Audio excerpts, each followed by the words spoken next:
Effectivement, juge et parti, puisque Claude Baudry de l'Humanité qui devait animer ce débat est souffrant, donc il ne peut pas être parmi nous. Et puis je voudrais excuser aussi Pierre Laurent qui avait été annoncé pour ce débat et qui est enseveli sous les obligations qu'il a lors de la fête de l'Humanité, des multiples rencontres qu'il a à accomplir durant la fête, et je vous prie de l'excuser de son absence. Le débat que nous vous proposons aujourd'hui n'est pas un débat de corporation, c'est au contraire un débat qui prend l'information non seulement comme un sujet d'indignation, régulièrement évoqué par les militants syndicalistes, les progressistes en général qui expriment leur insatisfaction devant ce qu'est aujourd'hui l'information dans le pays, mais c'est poser l'information au plan et au niveau d'une composante essentielle de la démocratie, comme un sujet à émanciper pour pouvoir définir, imaginer des projets émancipateurs et la possibilité dans la société d'avoir les débats qu'une société de plus en plus complexe appelle.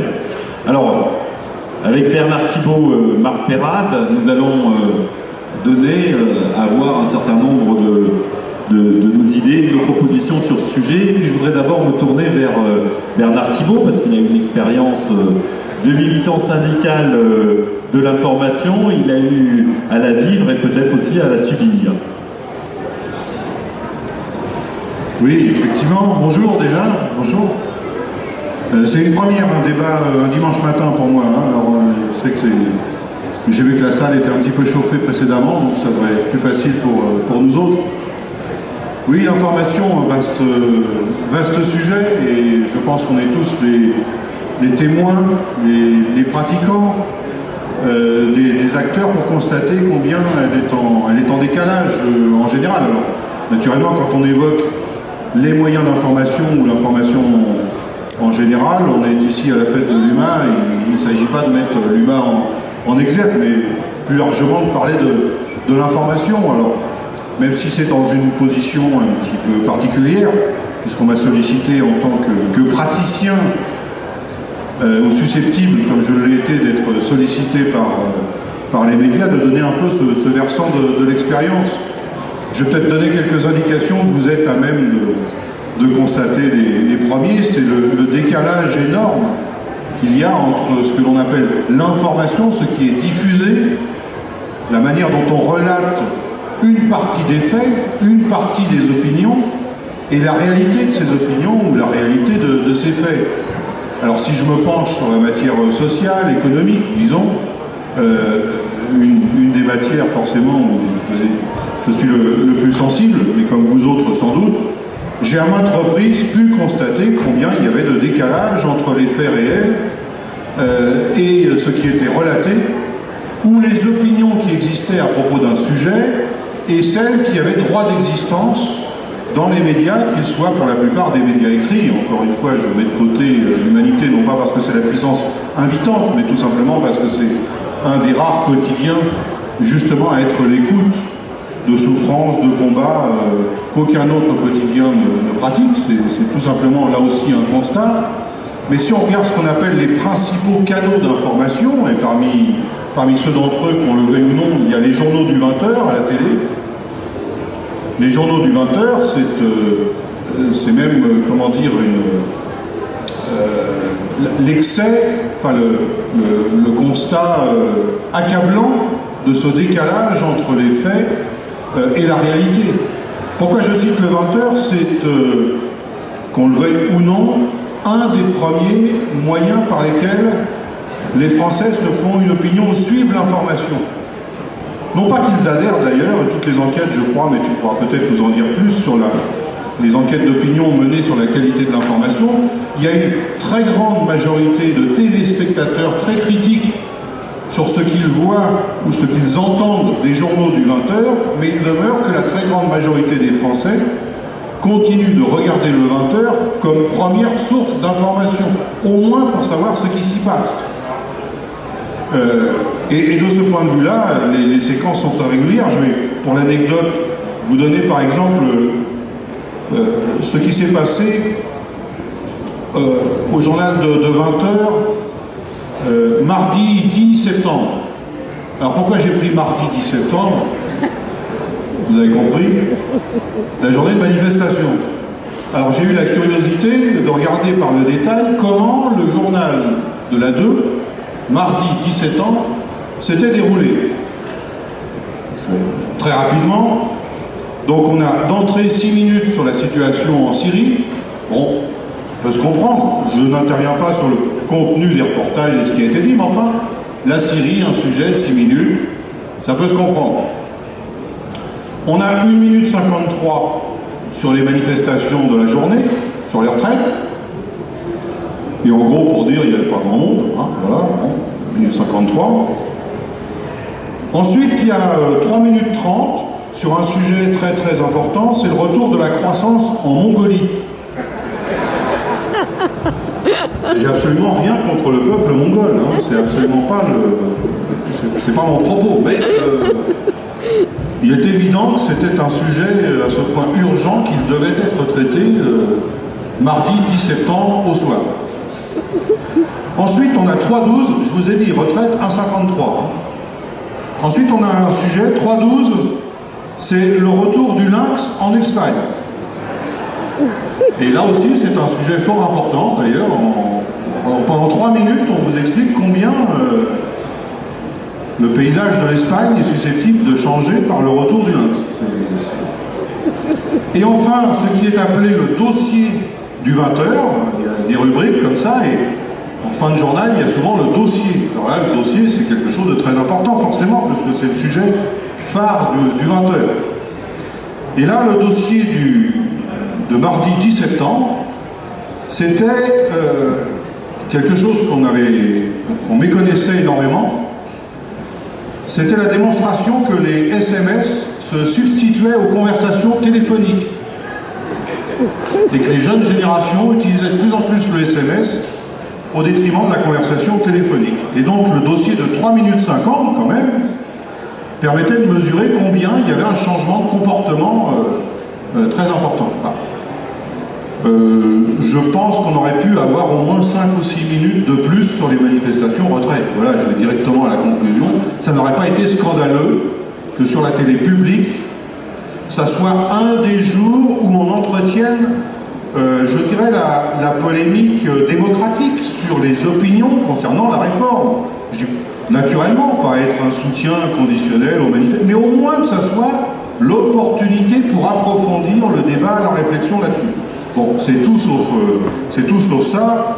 Alors il y a maints exemples, ce que je voulais aussi évoquer, même si c'est un petit peu gênant de parler de soi-même, mais je le disais à mes camarades en préparant un petit peu cet échange. Est-ce normal, par exemple, que le secrétaire général de la première confédération syndicale de salariés du pays ne soit jamais invité au journal du 20h? Ça n'existe pas. On peut trouver des responsables politiques, et ils ont leur pleine légitimité à être invités à un journal d'information grand public aux 20h. On peut trouver des artistes, bon, de la promo, des écrivains, des comiques, bon, il y a sans doute de la place aussi à ces différentes fenêtres, c'est pas... Mais jamais,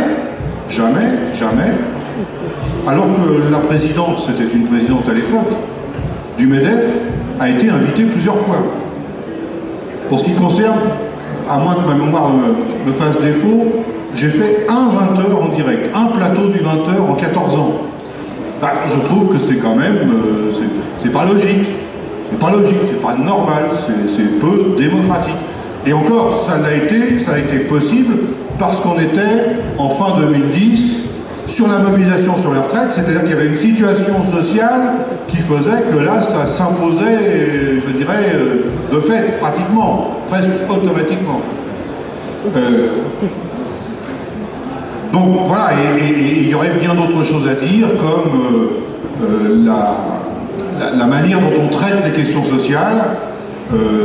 Une autre anecdote, enfin, qui n'est pas qu'une anecdote, c'est la manière dont sont relatées les interviews qui sont faites. On n'est pas en direct, mais vous êtes interviewé dans la journée et tous les responsables, les militants syndicaux ont cette expérience-là. Des reporters viennent vous voir. Ce sont d'ailleurs de moins en moins des reporters professionnels. ce sont de plus en plus des jeunes et qui sont davantage des preneurs de son, ne connaissent pas forcément la matière sur laquelle ils viennent vous interroger. On leur dit, tiens, il faut que tu ailles questionner Bernard Thibault à tel endroit, il va manifester, bon, et tu ramènes du son.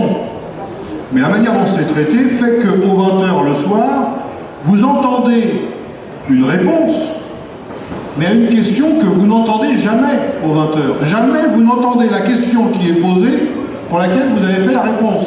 Ce qui fait que dans le montage du 20h, le journaliste qui est sur le plateau peut livrer déjà une propre opinion, et pour attester son opinion, il vous livre la réponse toute faite sans la question qui vous a été posée. Mais vous n'avez pas forcément répondu à la question que le journaliste vient d'énoncer, vous avez répondu à la question qui a été enregistrée. Et donc voilà, ça peut apparaître technique, mais en fait c'est aussi un moyen quelque part de déformer la manière de relater les opinions ou les prises de position, ce qui fait que parfois il y a un peu d'étonnement. Pourquoi il a dit ça à propos de tel sujet? Mais il a dit ça parce qu'il a répondu à une question que vous n'avez pas entendue. Voilà, donc, et puis sur les longueurs de séquence, bon, je vous ai donné des exemples, mais le tarif syndical d'un reportage enregistré, je crois que la moyenne c'est 17 secondes. Qu'est-ce que vous pensez de telle réforme? Vous savez que la réponse qui va être diffusée, il faut que vous passiez le message en 17 secondes. Bon, ben, il y a des sujets, même des très bons communicants, c'est absolument impossible de s'exprimer sur des sujets complexes en 17 secondes. C'est un exercice absolument impossible. Et puis au-delà, et je finirai par là, mais au-delà des journaux du 20h, ce qu'on peut quand même regretter, c'est l'absence d'espace. Je m'en tiens à la télévision, et peut-être qu'on abordera aussi le rôle de la presse écrite. C'est l'absence d'espace pour le débat contradictoire.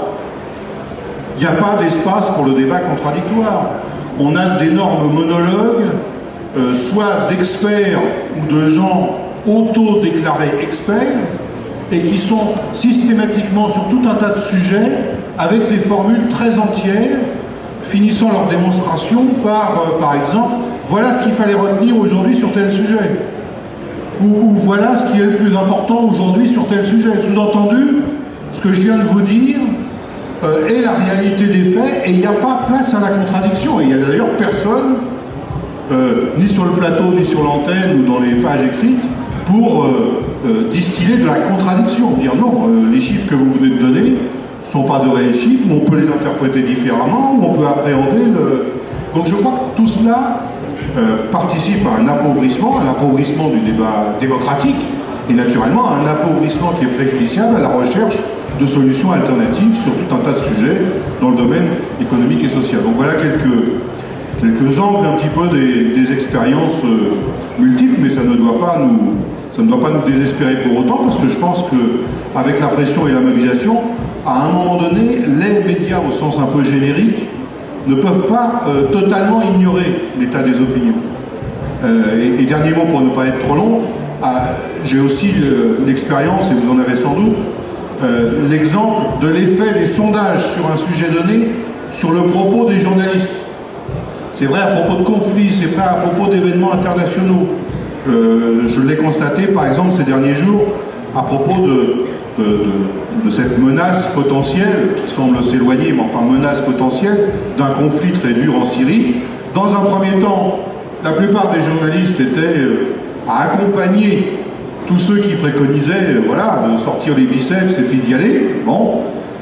Il y a eu le premier sondage d'opinion sur ce que pensaient les Français, très majoritairement opposé. À ce moment-là seulement, on a commencé à entendre des journalistes commencer à expliquer que c'était peut-être un petit peu plus compliqué, un petit peu plus délicat, qu'il fallait peut-être... et on l'a vu aussi sur des conflits sociaux. Sur les retraites, par exemple, pas aujourd'hui, malheureusement, mais une séquence maintenant un peu lointaine, ça fait ancien combattant, pardonnez-moi, le mouvement de 95, il a fallu attendre 8 jours la sortie du premier sondage d'opinion qui disait majoritairement les Français soutiennent le mouvement de grève, pour qu'à ce moment-là, les journalistes, qui pendant 8 jours n'avaient traité les grévistes que de preneurs d'otages, de gens inconscients, qui prenaient l'économie en otage également, qui menaçaient l'emploi, etc., etc., le premier sondage les a fait venir sur l'idée, mais après tout, est-ce que le gouvernement a bien fait? Est-ce que cette réforme est juste? Mais donc, tout ça pour dire que l'état de l'opinion peut quand même avoir une influence, même s'il est très préoccupant d'avoir un espèce de fil conducteur unique, uniforme de la pensée économique et sociale sur tout un tas de sujets. Voilà. Merci. Marc, on va faire à la matière de l'information, je dirais à ces supports en matière écrite, mais pour toi c'est pas seulement une question de filière industrielle, c'est aussi une question d'une composante importante, essentielle de la démocratie. Bernard a apporté son expérience et la manière dont a été traitée la première organisation syndicale en France dans les médias. Autour de ça, et je pense que Patrick interviendra après pour savoir comment ça fonctionne, comment tout ça arrive à tenir. Et moi, je voulais tout d'abord bien expliquer que ce débat sur l'information, sur la pluralité, sur le pluralisme, sur la démocratie, ça ne peut pas se réduire, comme trop souvent on voit sur les plateaux de télévision, ou même dans nos débats, nous, syndicaux, ou même politiques, à une question de la défense des salariés de l'information. C'est une question importante, la défense des salariés de l'information. Ils sont soumis aux mêmes règles actuelles d'austérité, de précarisation, comme tous les autres. Et très souvent, on a dans cette question du pluralisme, on réduit entre nous, un peu l'entre-soi de la profession de l'information, qu'on voit d'ailleurs à la télévision ou ailleurs. On fait même des émissions à la télévision maintenant pour commenter l'émission précédente, pour savoir si on a été bon ou si on n'a pas été bon. Ça, c'est une caractéristique dans les métiers de l'information à laquelle il faut effectivement tordre le cou. Sinon, on ne rassemblera pas suffisamment de monde pour sortir par le haut de cette situation. La situation des médias verrouillés, elle n'est pas facile à traiter. On ne peut pas nationaliser la presse, on ne peut pas nationaliser, et puis même si on nationalise, France 2, France 3 ne répond pas à ce que... Et donc il y a bien une dimension démocratique, une dimension pluraliste qui nécessite un combat. Nous on appelle ça le combat pour l'information et le combat de l'information. Et donc la volonté qu'on affiche et sur laquelle on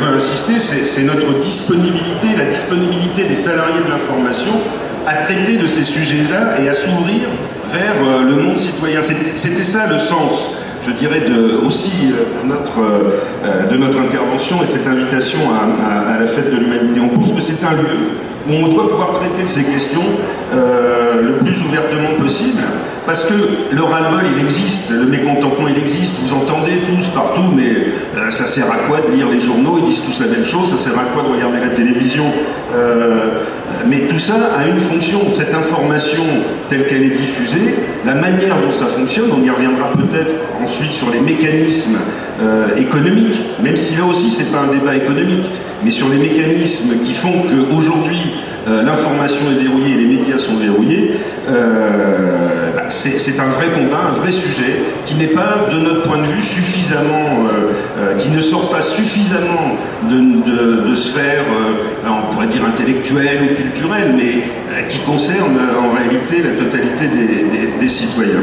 Donc, pour continuer sur ce que disait Bernard, évidemment que ce constat, et vous le ferez, il y a sûrement des témoignages, que ce constat de médias verrouillés affaiblit le discours social.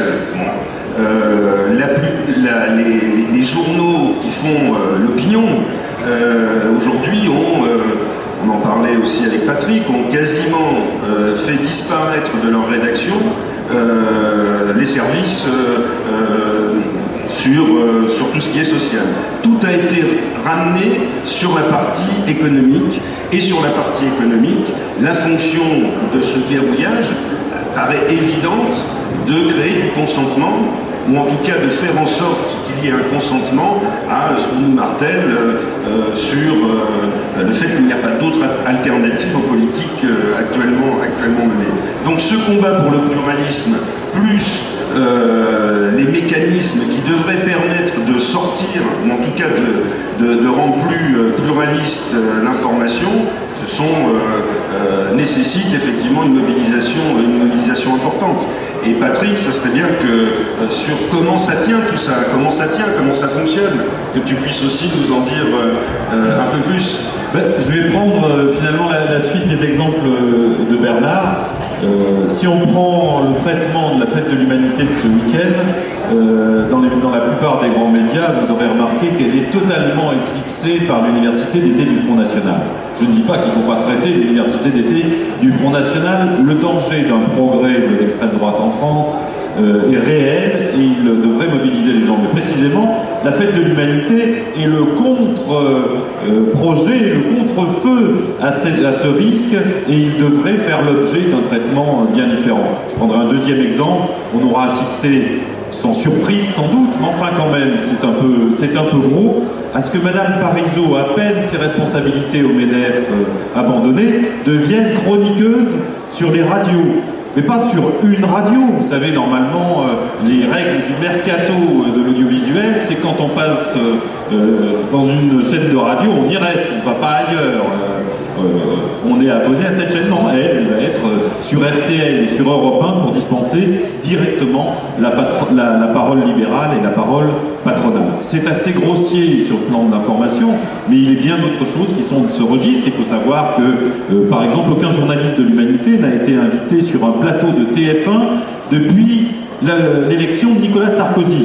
Rien n'a changé depuis, mais depuis l'élection de Nicolas Sarkozy, aucun journaliste. Mais c'est la même chose sur France 2. C'est la même chose sur France Inter. On a eu un invité, c'était à la veille de l'élection présidentielle dernière, quand aucun résultat n'était encore connu, on a demandé à un journaliste de commenter ce qui n'était pas encore arrivé à un journaliste de l'Humanité pendant un quart d'heure. Mais France Inter, quelles que soient les interpellations, invite toute la pléiade des journaux de France, les Échos tiennent la tribune économique en permanence, donne l'option libérale tous les jours, mais l'Humanité n'est jamais interrogée. On a même vu cet été, il y a 4 chroniqueurs qui ont été invités. Il y avait Mediapart et Rue 89 de l'autre côté, et 2 chroniqueurs du Figaro, l'un du Figaro quotidien, l'autre du Figaro magazine. Personne de l'Humanité en avait été oublié dans la liste, évidemment.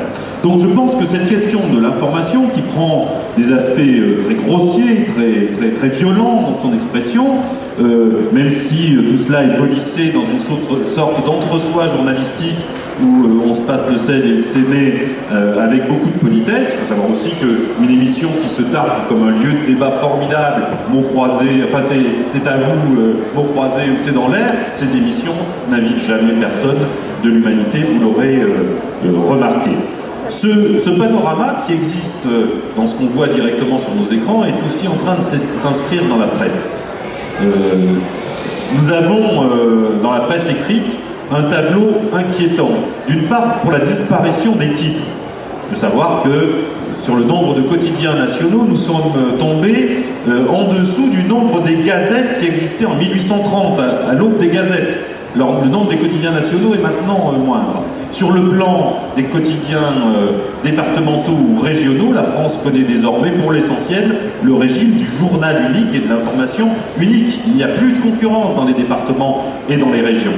Et sur le plan de contrôle de ces titres, les plus grands groupes se sont maintenant emparés de l'essentiel. C'est la banque avec le Crédit Mutuel qui contrôle l'information régionale de tout l'arc nord-est à sud-est de la France. Ce sont des groupes industriels comme Bouygues ou comme Dassault qui contrôlent le Figaro ou TF1. Ce sont des groupes bancaires, je pense par exemple à Rothschild qui contrôle Libération. C'est le groupe Free Xavier Niel associé à d'autres acteurs comme Berger et Dreyfus qui contrôlent aujourd'hui le monde. C'est-à-dire que même si les journaux sont en difficulté, même si l'information écrite est en difficulté, même si des journaux disparaissent, je dirais que les têtes pensantes du capital considèrent qu'il faut continuer à maîtriser l'information et sont prêts à faire des efforts pour prendre le contrôle d'un certain nombre de médias. Parce que l'enjeu du débat, l'enjeu de l'information est absolument essentiel dans un pays comme la France, où enquête après enquête, année après année, une majorité de Français sont résistants au libéralisme à tout craint qu'on veut leur imposer, sont critiques à l'égard du capitalisme et de la mondialisation capitaliste. Et il y a là un effort, un travail particulier pour normaliser l'information dans ce pays. Bien, la chancelière allemande avait trouvé une formule absolument formidable pour décrire ce qu'était son ambition. C'était « il faut mettre en place une marque conforme démocratie ». Une démocratie conforme aux exigences du marché. Les gens pourraient effectivement se prononcer sur le détail de l'application de telles mesures conformes aux intérêts des marchés financiers, mais ils n'auraient pas le droit de s'exprimer, de faire part de leur opinion sur ce qui ne correspond pas à ce but. D'une certaine manière, c'est ce qui a illustré le sort fait au vote des Français sur la Constitution européenne. Les Français ont dit non, les Irlandais ont dit non, les Néerlandais ont dit non, et résultat, ça a été imposé en dépit de toutes les règles européennes, avec l'artifice d'une modification à la marge du texte. C'est donc quelque chose d'extrêmement important et d'extrêmement puissant. Or, nous avons aujourd'hui des enjeux à l'échelle mondiale pour l'humanité qui exigent une confrontation, une réflexion et des décisions de plus en plus complexes des peuples. Depuis l'avènement de l'arme nucléaire, l'humanité peut détruire la planète. Désormais, nous savons aussi que les activités économiques ou industrielles, si elles ne sont pas maîtrisées, mises sous le contrôle général et soumises au court-termisme du profit capitaliste, peuvent conduire à l'étouffement de la planète avec les gaz à effet de serre et les pollutions diverses. De la même façon, on s'aperçoit que les enjeux internationaux, la montée des BRICS qui sont faits, c'est des pays en voie de développement qui sont exprimés au G20, montrent que les enjeux sont très importants et exigent des participations très fortes des peuples aux décisions. Si les décisions sont complexes, il faut donc que les citoyens disposent d'une information étendue et d'une information contradictoire. On nous présente régulièrement l'information comme quelque chose de neutre. On a même parlé de l'objectivité. Le Monde prétendait qu'il était objectif. Tellement objectif qu'il militait pour la guerre en Syrie, qu'il a soutenu Édouard Balladur et qu'il soutient toutes les thèses les plus libérales. Non, l'objectivité n'est pas quelque chose qui sortirait d'une cuisse de Jupiter des vertus journalistiques.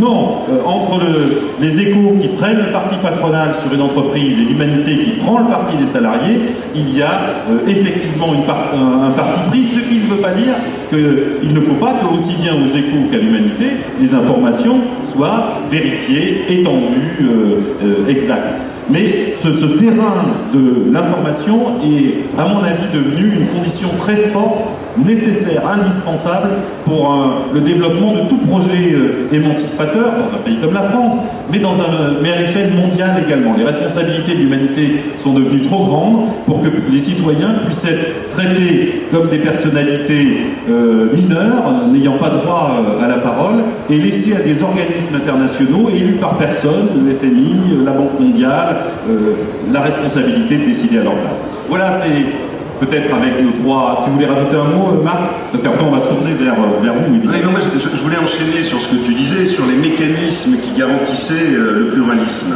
de la presse en France. Il y a quelque chose de très abouti qui est les décisions du Conseil national de la résistance, dont le titre, les jours heureux. Tu disais tout à l'heure, il faut qu'on arrête des fois de se lamenter sur... le titre, c'était les jours heureux. Et nous, on veut des jours heureux de l'information. C'est pour ça qu'effectivement, on se bat.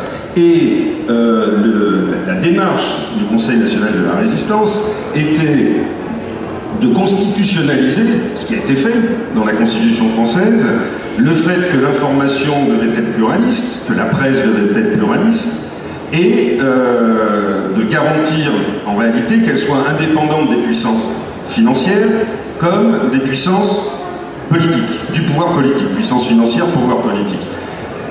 C'était facile au sens où les puissances financières et les pouvoirs politiques avaient collaboré à ce moment-là. Donc il y avait cette dimension-là. Mais aujourd'hui, je ne dis pas qu'il faut regarder en arrière.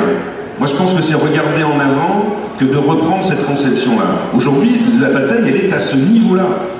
Elle est à ce niveau-là, c'est-à-dire recréer dans la société effectivement des règles des réglementations, ou en tout cas qui permettent cette expression du pluralisme. Il y avait, et là qu'on se comprenne bien, nous on est confrontés effectivement à ce qu'on nous... Les restructurations dans la presse sont souvent liées, d'après nos patrons, à l'arrivée du numérique. Voilà. Le numérique était justement de ce point de vue-là, de se re-questionner sur le pluralisme. Le numérique était une nouvelle frontière. Cette nouvelle frontière, ils l'ont fermée en enclenchant un processus, là, réellement, effectivement, économique, de verrouillage aussi sur le média Internet, ce qui nous fait dire, nous, qu'il n'y a pas d'un côté un match entre le numérique qui serait la nouveauté et l'avenir, et la presse traditionnelle ou les anciens médias qui serait le truc ringard du passé. Et de ce point de vue-là aussi, il y a quelque chose à inventer en termes de défense du pluralisme avec l'ensemble de ces médias-là. Et je pense que c'est un sujet important parce que, camarade me disait ça tout à l'heure, dans cette situation-là, on va sortir par le haut avec de nouvelles règles, avec un changement de société, avec une sixième république peut-être, où on ne va pas sortir du tout. Parce que l'information, même sur Internet, elle est verrouillée. Je ne vous parle pas de la NSA, je ne vous parle pas de tout ça, mais je parle de Facebook, je vous parle de Google. Et donc cette dimension-là, elle est peut-être une opportunité aussi pour réinterroger notre rapport au pluralisme des pensées dans notre société. Postale infirmière dans les Ardennes, au centre hospitalier public qui fait partie maintenant d'un groupement de coopération sanitaire privée. Donc je voulais donner un exemple de plus à la désinformation dont on est victime sur un sujet que je maîtrise, puisque le 26 août au journal de 20h, on nous a parlé de la réforme des retraites et on a fait croire au public que les infirmières du public étaient privilégiées par rapport aux infirmières du privé, avec un départ anticipé à 57 ans au lieu de 55 avant, ce qui est complètement faux, puisque l'ancienne ministre de la Santé, Madame Bachelot, a obligé les infirmières à choisir entre la reconnaissance professionnelle pour un départ anticipé ou la reconnaissance de la pénibilité pour un départ anticipé ou la reconnaissance professionnelle pour un départ en retraite plus tard.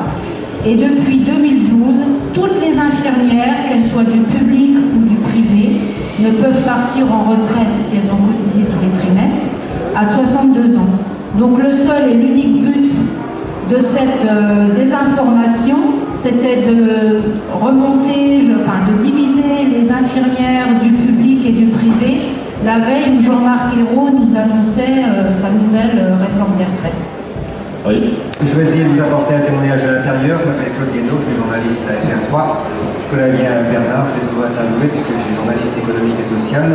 Donc je travaille au 19-20 et à Soir 3. Et je suis également depuis toujours militant au CGT, du syndicat national de journalistes CGT. Je suis membre du bureau et élu au comité d'entreprise.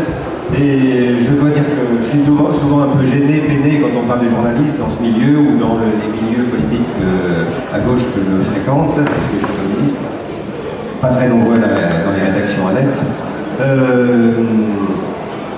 Je veux vous dire que les journalistes, vous en parlez un peu de manière globale, mais il y a des journalistes qui luttent dans les rédactions. Et ce que vous venez d'écrire Bernard, je ne retire rien, il a 100% raison, mais il faut savoir qu'on n'accepte pas, on est en bataille permanente contre cette ligne éditoriale. C'est même pas une ligne éditoriale, c'est un produit éditorial, maintenant un produit de marketing. Et je pense que c'est un point qu'on n'a jamais connu. Depuis Sarkozy, c'est une aggravation incroyable, puisque c'est l'information par le vide. C'est surtout l'effet divers qui augmente, qui ont pris une taille incroyable, plus 80%, je crois, en 10 ans. La pluie, le beau temps, dès qu'il y a le retour du beau temps, dès qu'il fait de la neige, ça fait l'ouverture du sujet, du journal. La consommation, effectivement, on nous demande d'aller faire un reportage sur l'assurance si on perd son téléphone portable. Vous voyez, toutes les choses importantes. qu'on nous demande.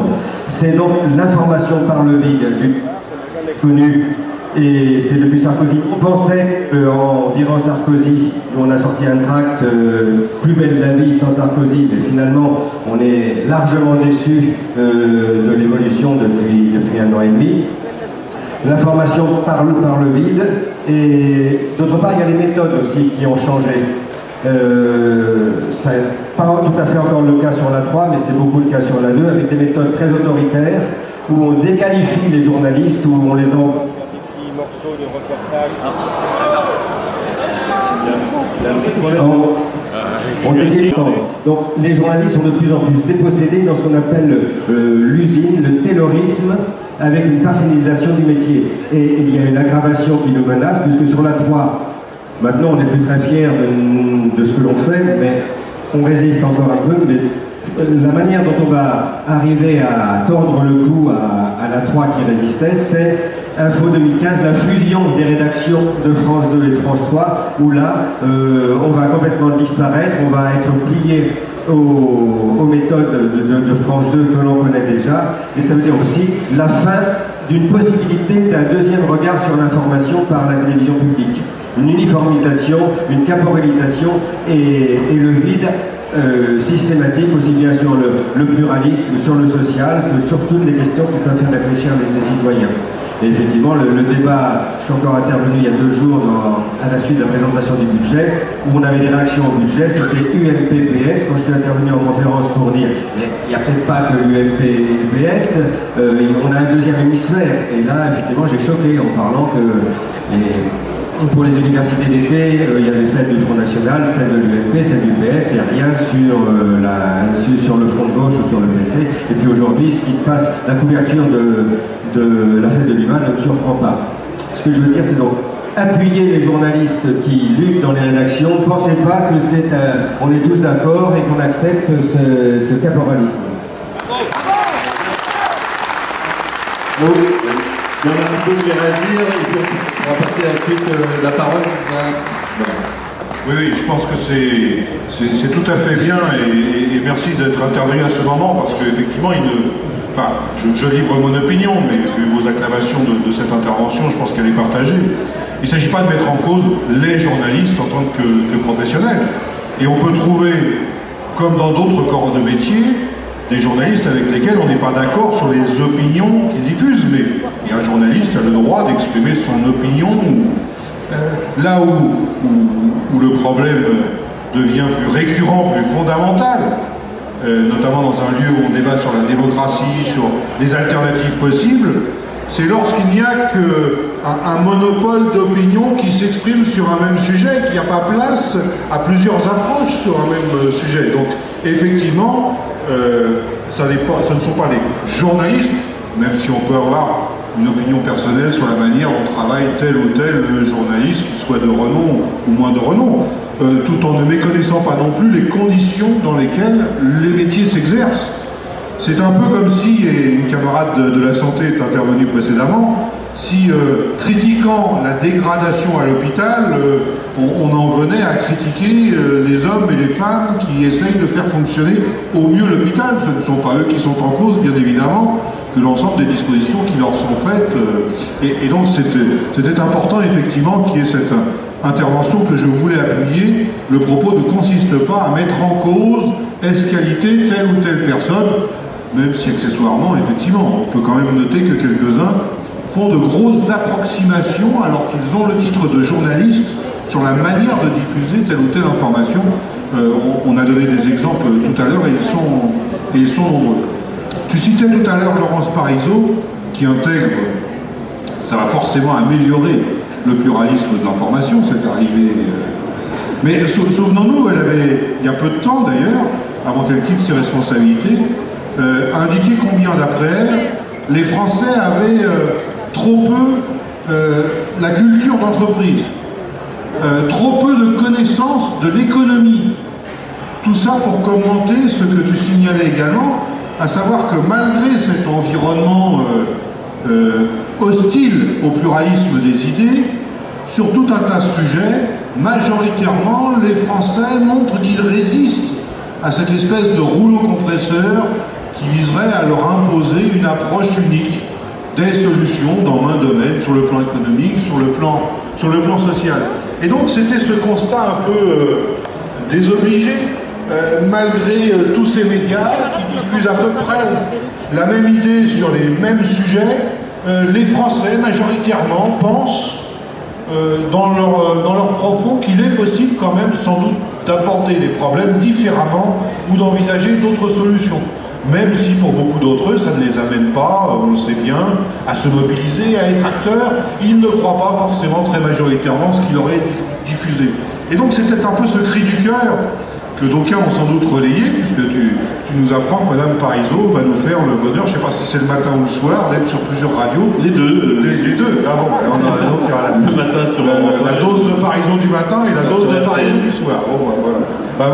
Mais je voulais surtout appuyer l'intervention précédente, effectivement ne pas se tromper de source de réflexion et de combat. Il ne s'agit naturellement absolument pas à mettre en cause les professionnels journalistes comme dans d'autres secteurs, même si ça ne nous empêche pas d'avoir une opinion aussi sur leur position, leur opinion.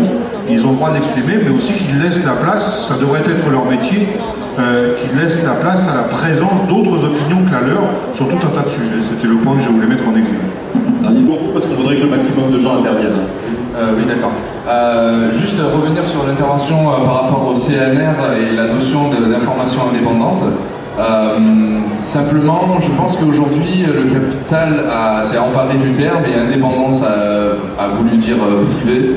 Et contradiction de l'information a voulu dire mise en concurrence des différentes sources d'information. Et je pose la question au niveau de la stratégie du PC pour son programme, de l'idée d'une entité sur la régulation des médias et de l'information publique, d'un pouvoir indépendant, un peu comme le judiciaire qui est indépendant des autres pour pouvoir le juger, pouvoir des médias indépendants qui seraient indépendants pour informer. Comme ça éviterait la propagande et l'appropriation des médias par le capital. Donc voilà, je voulais juste poser cette question. Pierre Laurent n'est pas là apparemment pour y répondre malheureusement, mais voilà, c'est tout.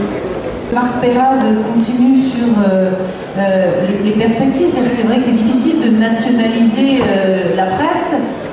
Autant on arrive à se mettre d'accord sur le fait qu'il faudrait nationaliser les hôpitaux, enfin la médecine, la santé, mais c'est vrai que si on veut faire le lien avec la démocratie, ça paraît difficile. Donc j'aimerais qu'il puisse poursuivre. Vous avez peut-être vu au cinéma. Alors, je voulais aller dans le sens d'une prise de conscience, à mon avis, d'une partie de la population sur la question des médias. Vous savez peut-être, vous ne le savez certainement pas, le documentaire Les Nouveaux Chiens de Garde a été le documentaire le plus vu en salle de cinéma depuis 10 ans. 240 000 entrées, ça s'est jamais vu avant. C'est pas les médias qui vous l'ont appris, bien entendu. L'humain, si. Alors, justement, j'allais dire, si ce film a marché, c'est peut-être parce qu'il était très bon, merci, mais c'est aussi parce qu'il y a eu une mobilisation et un travail important, effectivement d'une très petite partie de la presse. L'Humain en a fait sa une et un dossier là-dessus, mais ça n'a pas été la majorité. Par contre, ce qui s'est passé, c'est que ce film a été emparé, notamment par le mouvement social, par la CGT, je suis membre de la CGT, et je voudrais raconter quelques anecdotes. Vendredi, j'étais encore à Lille, je suis lillois maintenant. Le syndicat CGT de la communauté urbaine, la LMCU, organise depuis 6 mois des ateliers syndicaux où ils projettent, ils bloquent des heures syndicales, ils font barbecue et projection des nouveaux chiens de garde, des débats derrière, et à chaque fois il y a 40, 50, 60 personnes qui viennent, salariés qui viennent regarder et débattre sur cette question-là. J'ai eu l'occasion cet été d'être invité par la CCAS, de faire une tournée nationale d'ateliers médias et des nouveaux chiens de garde dans des centres de vacances. Chaque projection en pleine vacances, rassemblait entre 30 et 100 personnes, salariés de l'énergie qui venaient voir ce film Les Nouveaux Chiens de Garde.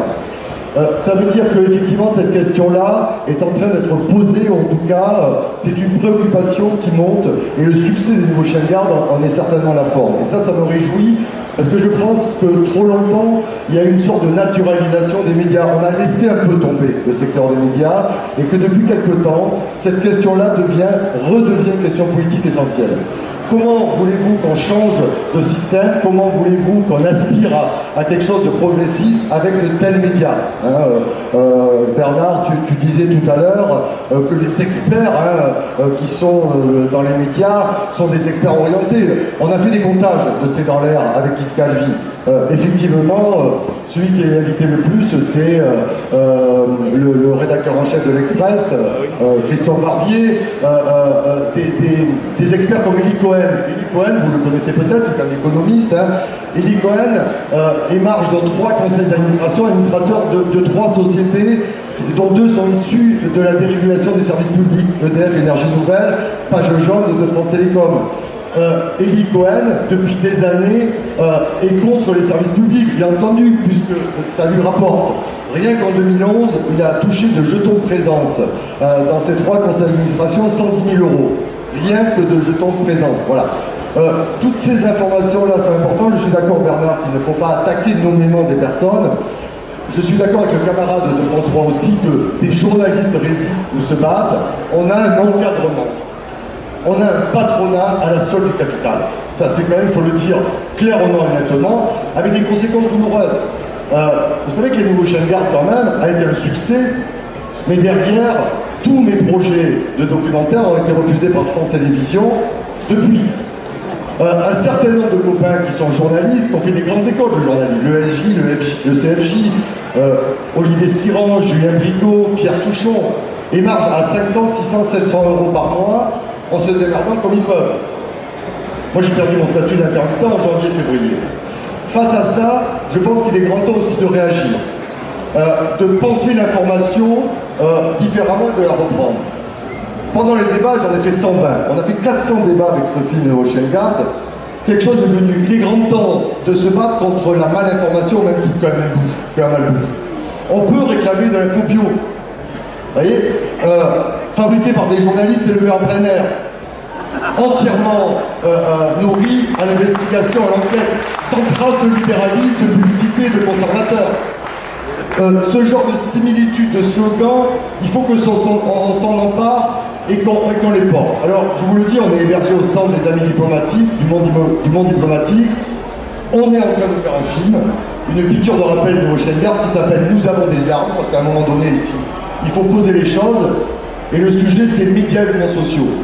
Cet hiver, on l'a vu, avec les luttes qu'il y a eu contre l'ANI, avec les luttes qu'il y a eu pour l'amitié sociale, dans certaines boîtes. Les chiens de garde, plus que jamais, ont aboyé. Les Axel de Tarnay, par exemple, d'Europe 1, qui a une émission sur France 5, qui est également dans le JDD et dans Paris Match. Tu le disais tout à l'heure, les journalistes des Échos, qui peuplent, mais un grand nombre de services publics, que ce soit France Info, France Culture, France Inter, LCP, France 24. Donc on va faire un film qui est comment les mouvements sociaux sont traités par les médias, ça c'est pas surprenant, mais surtout comment les mouvements sociaux doivent se mettre à réfléchir face à de tels médias. Est-ce qu'on doit légitimement se laisser vilipender, montrer du doigt? Est-ce que c'est pas nous les gens honnêtes qui se battons courageux? Et comment maintenant on doit entreprendre cette question des médias de façon politique et de ne plus courber les chines, mais de poser pour une bonne fois pour toutes aussi comment sont les médias. Juste par rapport au Conseil national de résistance, je finirai avec ça. Tu as raison de dire que la nationalisation est compliquée, sauf que en 1944, le Conseil national de résistance a même planché sur sortir totalement l'information et la marchandisation parce que c'était à l'époque pour eux un bien de service public, au même titre que l'éducation, la santé, les transports et l'énergie. Ils avaient imaginé effectivement autre chose que la nationalisation, ils avaient imaginé les coopératives, ils avaient imaginé des associations ou des entreprises à but non lucratif. La question de la marchandisation de l'information est une vraie question. Alors il faut peut-être reprendre aussi ces slogans-là. En 1944, il y a eu des ordonnances qui étaient non-concentration des titres. Un propriétaire, un média.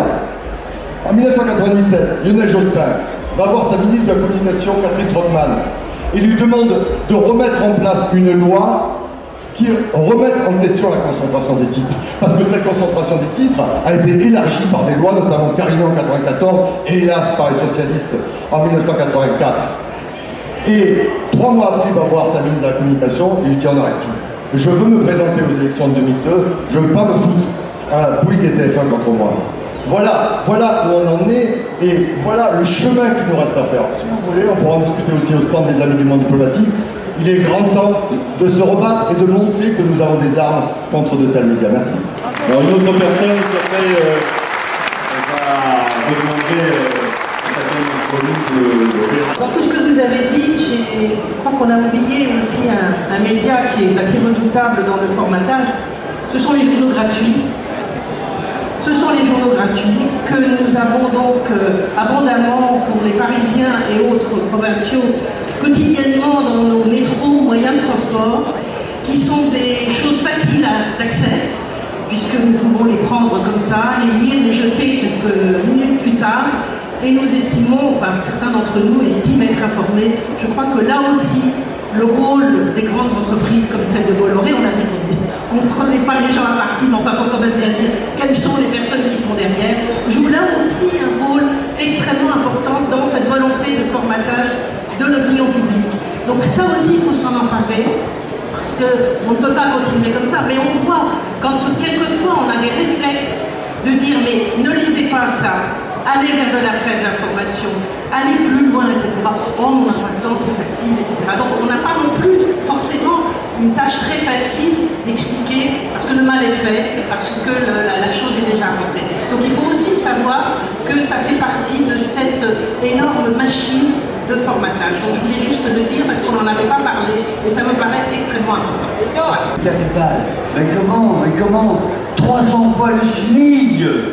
Est-ce que vous allez accepter ça longtemps? C'est quoi 300 fois le SMIC? C'est pire que les rois, c'est une autre époque. On est en train de mourir. Vous n'allez pas apprendre ça à vos gosses. Déjà 30 fois, dis donc, on serait bien payés. Les salauds, pour ce qu'ils ont dans la tête. Arrêtez. Vous ne pouvez plus accepter ça.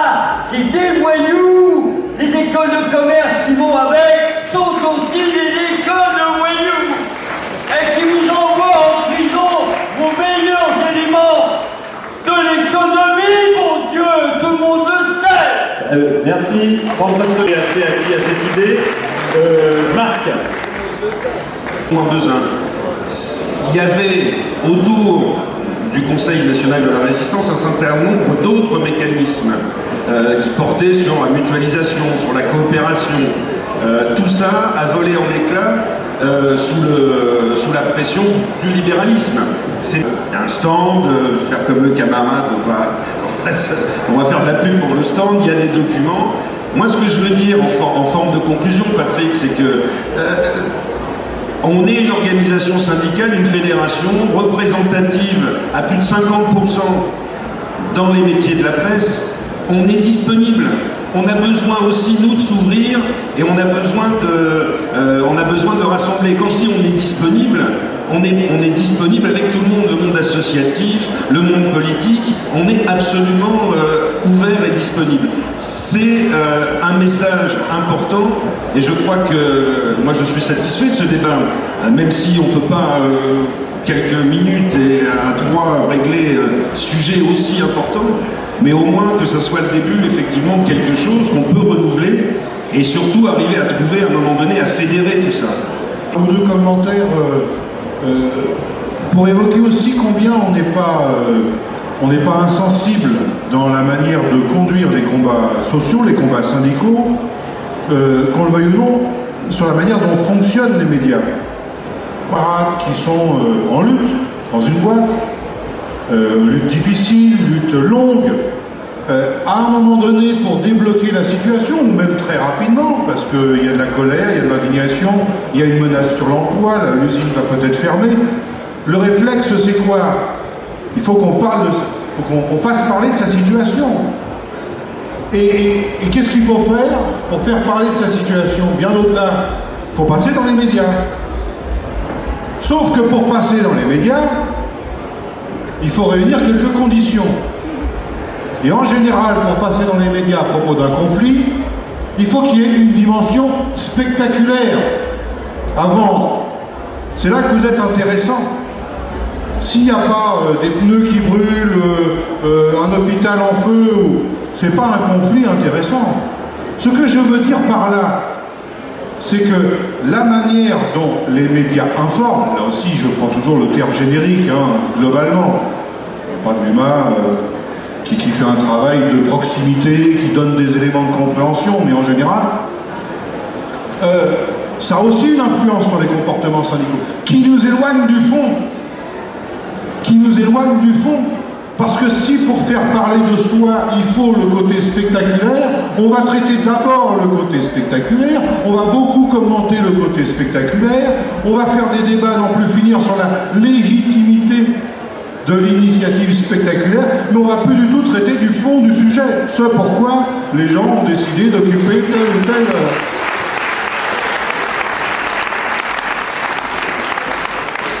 On a même un reportage où l'enregistrement d'images servir à traduire des militants syndicaux devant les tribunaux. Et moi je l'ai répété à maintes reprises, enfin je comprends naturellement, on est tous confrontés à cela, combien il est important de faire connaître des conflits sociaux. Mais parfois, il faut se méfier quand les caméras sont trop nombreuses et se précipitent pour absolument enregistrer des images. Parce qu'en général, aujourd'hui, lorsqu'elles diffusent les images, c'est pas forcément pour rendre service à la lutte. C'est même très souvent pour la desservir, voire desservir les acteurs de cette lutte.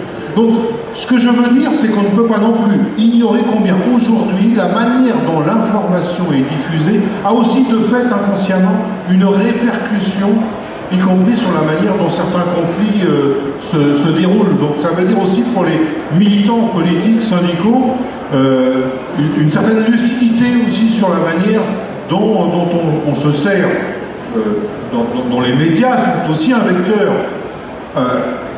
au profit ou à desservir tel ou tel combat. Et je voulais finir une petite réflexion sur le mot indépendance lorsqu'on parle des médias, parce que bon, dès lors qu'on a des supports de communication, alors d'information, je dirais de communication, des choses à dire sur un sujet, avec des groupes, tu as décrit précisément comment ces groupes étaient constitués, avec des centres d'intérêt.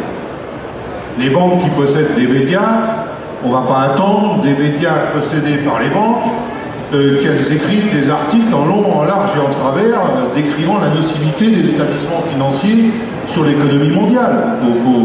C'est pas là qu'on va trouver ce genre d'analyse. Et puis on a d'autres centres d'intérêt qui, eux, vont diffuser... Donc plutôt que d'attendre des médias dits indépendants, alors on peut penser par contre que, comme dans d'autres pays, la télévision publique, la radio publique, là, soit des espaces où le pluralisme des opinions soit beaucoup plus présent. Mais ce qu'on peut quand même non seulement revendiquer, et ce qu'il ne faut peut-être pas hésiter à faire, c'est d'exiger, lorsqu'on fait le constat qu'il y a une approche monolithique d'un sujet, de faire savoir qu'il y a d'autres opinions sur le sujet, qu'il y a d'autres approches, et qu'il faut pour le moins qu'elles existent, même si on n'attend pas de certains groupes de pression, naturellement, qui prennent le contre-pied de leurs propres intérêts. Donc voilà, je pense qu'on fait aussi partie des groupes de pression qui pouvons revendiquer à ce que dans le traitement dit de l'information, notre opinion existe, notre opinion soit dans le débat. Mais non pas attendre de journaux qui sont aux mains de certains centres d'intérêt qu'ils transforment leur opinion en contradiction avec leurs propriétaires. Ça, je crois que ce serait renvoyer à très tard une évolution du pluralisme. Le pluralisme des opinions, c'est pas l'indépendance de l'information, c'est deux choses différentes. Hein. Et puis ne sous-estimons pas, c'est le dernier mot, ne sous-estimons pas, même si ça n'enlève rien à l'importance du débat que nous venons d'avoir, du moment de réflexion que nous venons d'avoir ensemble, n'oublions pas l'un des principaux moyens de communication qui est le réseau militant, parce que, encore une fois, dans un pays comme la France, on montre que même si c'est moins visible, c'est d'une puissance quand même déterminante pour façonner les prises de position sur tel ou tel sujet. Bien, moi, pour donner ma conclusion, je voudrais vous avez invité les médias ne parlent pas de nous et donc on est coincé, on est fichu. Non, pas du tout. Il faut éviter la déploration et l'impuissance. Et dans l'impuissance, il y aurait par exemple l'idée de se dire qu'il faut tout nationaliser, comme ça on aurait une bonne information. Aujourd'hui, on a des médias publics, on voit bien que les conditions de l'information, pluralistes, contradictoires, vastes et étendues, ne sont pas réunies. De la même façon, si on dit qu'il faut tout nationaliser, toutes les imprimeries ou nationaliser, la question n'est pas là. Je pense qu'il y a la première chose, c'est se dire, nous devons mener effectivement dans tous nos combats une bataille pour que l'information soit pluraliste et que notre expression pénètre ces différents médias. Deuxième chose, tout projet d'émancipation ou de transformation doit à mon sens s'accompagner de la revendication d'une information libre, étendue et pluraliste. Troisième chose, il n'est pas possible de penser aujourd'hui l'information sans s'attacher à voir que c'est un enjeu économique fort et que ça se joue aussi sur des questions d'argent. Par exemple, le pluralisme a réduit dans la presse écrite parce que les mécanismes qui devraient être assumés par les pouvoirs publics qui permettent au pluralisme d'exister, à une presse qui n'est pas soumise aux intérêts financiers puissants, eh bien, se sont délités. Les aides publiques ont diminué, l'encouragement à l'existence d'une expression différente s'est trouvé réduite. Donc il faut se battre aussi sur les questions d'argent. Il faut que la presse dispose des moyens. Ensuite, je crois qu'il faut se dire que pour transformer foncièrement l'information, il faut s'attacher à ce qu'est l'information. C'est le lieu de la bataille d'idées. L'information, c'est pas quelque chose de neutre, c'est le regard qu'on porte sur la réalité. Moi, je trouve très bien que les échos portent le regard patronal sur la réalité. Je vais même vous dire, il m'est utile. Parce que moi, quand j'écris dans l'Humanité, j'ai besoin de savoir ce que disent les patrons pour répondre efficacement à ce que disent les patrons. Un syndicaliste qui se bat dans une entreprise, il a intérêt à être sérieusement armé sur l'argumentation patronale pour y répondre.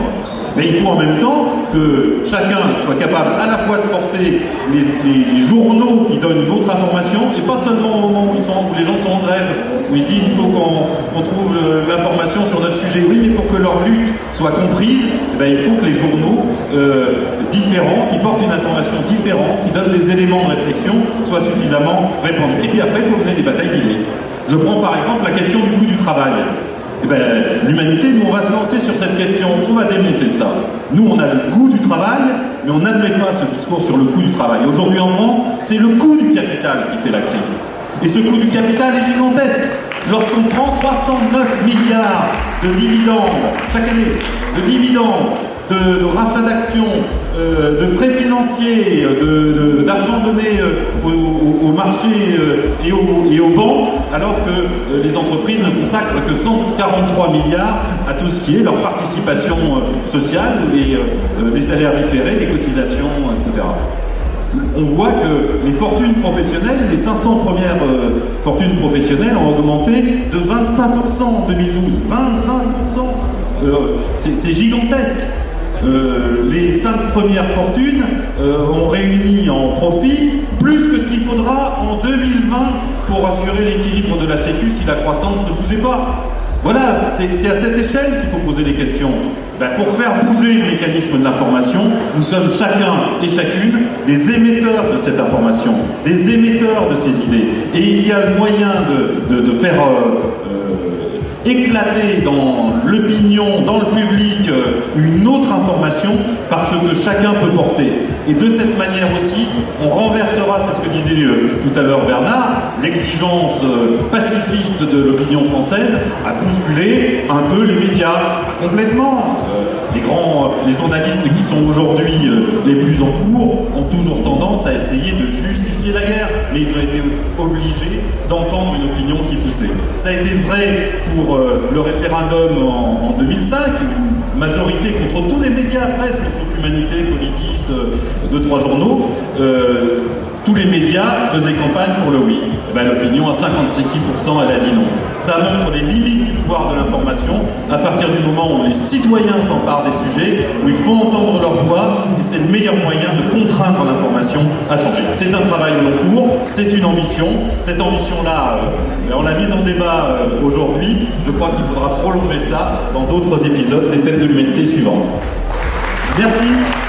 Merci beaucoup à nos débatteurs, merci à Marc Ferrat, le secrétaire général de la Fédération des industries du livre, du papier et de la communication de la CGT. Merci beaucoup Bernard Thibault, merci beaucoup Patrick Attamiller, directeur de la rédaction du